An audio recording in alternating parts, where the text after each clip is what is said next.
Next question number 6, जिसमें आपको बोला है explain why 7 into 11 into 13 plus 13 and 7 into 6 into 5 into 4 into 3 into 2 into 1 plus 5 are composite number. ठीक है, आपको बोला है कि ये और ये कॉम्पोजिट नंबर क्यों हैं, ये आपको बताना है। कॉम्पोजिट नंबर क्या होते हैं, फर्स्ट ये जानना ज़रूरी है आपके लिए। ठीक है, प्राइम फैक्टर मैंने आपको बताया था। प्राइम फैक्टर वो होते हैं या प्राइम नंबर वो होते हैं जो केवल खुद से और 1 से क्या होते हो, डिवाइड होते हो। लेकिन कॉम्पोजिट नंबर प्राइम नंबर के अपोजिट होते हैं। कॉम्पोजिट नंबर वो होते हैं जो खुद से 1 से और उसके अलावा भी कुछ नंबर से क्या होते हो, डिवाइड हो सकते हो, वो आपके कॉम्पोजिट नंबर होते हैं। ठीक है, तो बोला है कि आपको बताना है कि एक्सप्लेन करना है कि ये और ये कॉम्पोजिट नंबर क्यों हैं। ठीक है, अब देखो इसमें आपके दो बीच में यहाँ पर एडिशन का साइन है। ठीक है, इसके इन तीनों का अगर हम मल्टीप्लाई कर दे तो कोई एक डिजिट बन जाएगी, लेकिन हम नहीं करेंगे। ठीक है, क्योंकि बिना मल्टीप्लाई करे हमारा क्वेश्चन ज़्यादा आसानी से सॉल्व होगा। तो एक डिजिट यहाँ पर ये है आपकी और एक डिजिट ये है, तो इन दोनों में से आप 13 कॉमन ले सकते हो, क्योंकि यहाँ भी 13 है और यहाँ भी 13 है। ठीक है, तो आपने इन दोनों में से क्या किया, 13 कॉमन ले लिया। अब 7 इंटू 11 इंटू 13 में से जब 13 कॉमन आ गया तो केवल 7 इंटू 11 बचा, यहाँ पर लिखा है। अब यहाँ पर केवल 13 ही था और 13 ही कॉमन आ गया, तो अंदर क्या बचेगा, 1 बचेगा। ठीक है, तो अब इसको सिंप्लीफाई करा है। 7 इंटू 11 क्या होता है, 77 प्लस 1 यानी 78। तो ये आपके फैक्टर बने हैं 13 इंटू 78।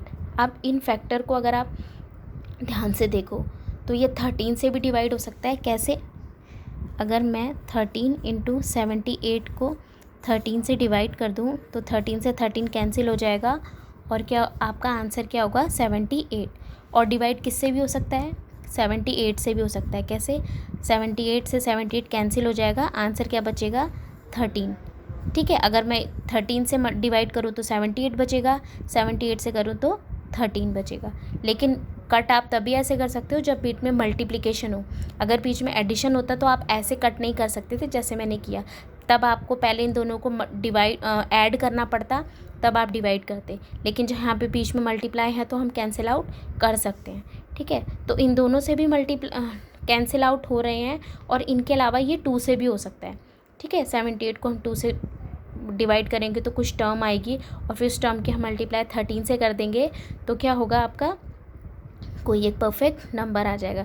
तो यानी 2 से ज़्यादा डिजिट हैं जिनसे ये क्या हो सकता है, डिविजिबल है। So number is divisible by 13, 78 and other number, मतलब इनके अलावा भी अदर नंबर हैं जिनसे ये क्या हो सकते हैं, डिवाइड हो सकते हैं। और मैंने कॉम्पोजिट डिजिट के बारे में आपको, यह कॉम्पोजिट नंबर के बारे में यही चीज़ मैंने आपको बताई थी कि वो खुद से 1 से और उसके अलावा भी कुछ बाकी नंबर से क्या हो, डिवाइड हो, तो वो क्या होते हैं, आपके कॉम्पोजिट डिजिट होते हैं। सेम आपकी इस वाली फॉर्म में भी हुआ है जो सेकंड फॉर्म आपको दे रखी थी। ठीक है, कॉमन क्या लोगे आप, 5, क्योंकि 5 इस वाली पूरी फॉर्म में है और एडिशन के बाद भी क्या है, 5 है। जो चीज़ दोनों में होती है वो आप कॉमन लेते हो, तो यहाँ पर आपने 5 कॉमन लिया है क्योंकि 5 इस पे भी है और एडिशन के बाद भी है। तो जब इस पूरे में से आप 5 कॉमन ले लोगे तो 5 आएगा ही नहीं, प्लस 1, क्योंकि यहाँ 5 था और आपने 5 कॉमन ले लिया तो 1 बचा। ठीक है, अब ये भी बहुत सारे नंबर से डिवाइड हो सकता है, 5 से हो सकता है, और ये जो नंबर हैं 7, 6, 4, 3, 2, इनसे भी ये डिवाइड हो सकता है। ठीक है, so number is divisible by 5 and number itself, यानी इटसेल्फ यानी 7 खुद से हो जाएगा, 6 खुद से हो जाएगा, 4 अपने आप से हो जाएगा, 3 भी अपने आप से हो जाएगा, 2 से भी हो जाएगा और 1 से भी हो जाएगा। तो प्राइम नंबर तो नहीं हो सकता ये, क्योंकि प्राइम नंबर केवल खुद से और 1 से डिवाइड होते हैं और ये उससे ज़्यादा से हो रहे हैं। ठीक है, तो इट कैन, और ये जब ये प्राइम नंबर नहीं है तो ये क्या होंगे, कॉम्पोजिट नंबर। हमारे पास 2 ही तरह के नंबर होते हैं, एक प्राइम नंबर और एक कॉम्पोजिट नंबर। इस फॉर्म में अगर हम देखें तो जब जो कोई नंबर प्राइम नंबर है ही नहीं तो क्या होगा, कॉम्पोजिट नंबर होगा। ठीक है, अच्छे से समझ लिया ना आपने इस क्वेश्चन को। नेक्स्ट है आपका क्वेश्चन नंबर 7, जो मेरे पास अभी नोटेड नहीं है, जब मेरे पास आ जाएगा मैं आपको बता दूंगी, क्योंकि फ़िलहाल मेरे पास बुक नहीं है। क्वेश्चन नंबर 7 में क्या है, आपको मैं आपको ऐसे ही समझा देती हूँ कि 2 पर्सन थे, सोनिया और रवि। ठीक है, इन दोनों के बारे में बात थी कि एक वो सर्कुलर पाथ पर मूव कर रहे हैं और सोनिया जो है वो इस पूरे सर्कुलर पाथ का जो चक्कर है वो कंप्लीट कर रही है 18 मिनट में, और जो रवि है वो इस सर्कुलर पाथ का चक्कर कितना कंप्लीट कर रहा है 12 मिनट में। ठीक है, ये पूरा कंप्लीट करी 18 मिनट में, रवि कर रहा है 12 मिनट में। आपने उसमें बोला है कि कितने टाइम बाद ये दोनों यहाँ पर मीट करेंगे, मतलब जब ये चक्कर काट के आ जाएगी और जब ये पूरा राउंड लेके आएगा तो कितना टाइम होगा जब दोनों आपस में मिल पाएंगे। ठीक है, तो आपको मीटिंग टाइम इनका निकालने के लिए क्या करना पड़ेगा, इस 18 और 12 यानी दोनों के टाइम का क्या लेना पड़ेगा, एलसीएम लेना पड़ेगा। दोनों के टाइम का एलसीएम आपको लेना पड़ेगा, तब आप इनका मीटिंग टाइम बता सकते हो। ठीक है, अब मैंने आपको बताया था एलसीएम या एचसीएफ के लिए फर्स्ट हमें प्राइम फैक्टर करने होते हैं, तो हमने प्राइम फैक्टर किए 18 के और 12 के। ठीक है, 18 के प्राइम फैक्टर आए 2 × 3 × 3 और 2 इंटू मैंने जो बताया था एक नंबर एक से ज़्यादा बार हो तो उसमें पावर में लिख देते हैं, तो 3 2 बार है तो 3 की पावर 2। ठीक है, और अब नेक्स्ट है आपका 2 × 2 × 3 जो 12 के फैक्टर हैं, तो 2 यहाँ पर 2 बार है तो हम उसको उसकी पावर में लिख देंगे 2 × 2, 2 की पावर 2 × 3, क्योंकि 3 की पावर एक ही है। अब मैंने आपको बताया था कि एलसीएम के लिए हम हाईएस्ट पावर वाली टर्म को कॉमन लेते हैं। अब देखो 3 तो दोनों में है, 3 यहाँ भी है यहाँ भी है, लेकिन 3 की हाईएस्ट पावर जहाँ होगी उसको आप कॉमन लोगे।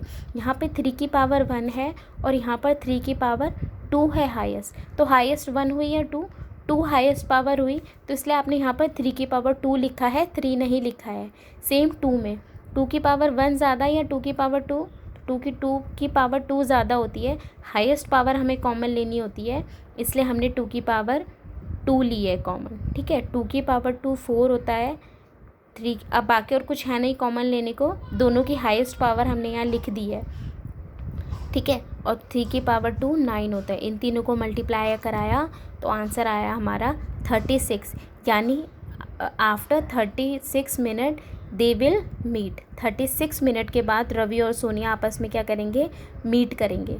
ठीक है, आप एक चीज़ और समझने की है, अगर यहाँ पर 2 × 3 होता और यहाँ पर भी 2 × 3 होता, तब आप क्या लिखते, 2 × 3 ही लिखते, 2 बार 2 और 2 बार 3 नहीं लिखते, तब 2 × 3 ही लिखते, क्योंकि 2 की हाईएस्ट पावर 1 थी और 3 की हाईएस्ट पावर भी 1 होती, लेकिन यहाँ पर 3 की हाईएस्ट पावर 2 है और 2 की भी हाईएस्ट पावर 2 है, तो हम हमेशा हाईएस्ट पावर कॉमन लेते हैं, तो हमने इसलिए हाईएस्ट पावर यहाँ पर टेक की है, उनको सिंपली फॉर्म में लिखा, मल्टीप्लाई कराया, तो हमारा आंसर आया 36।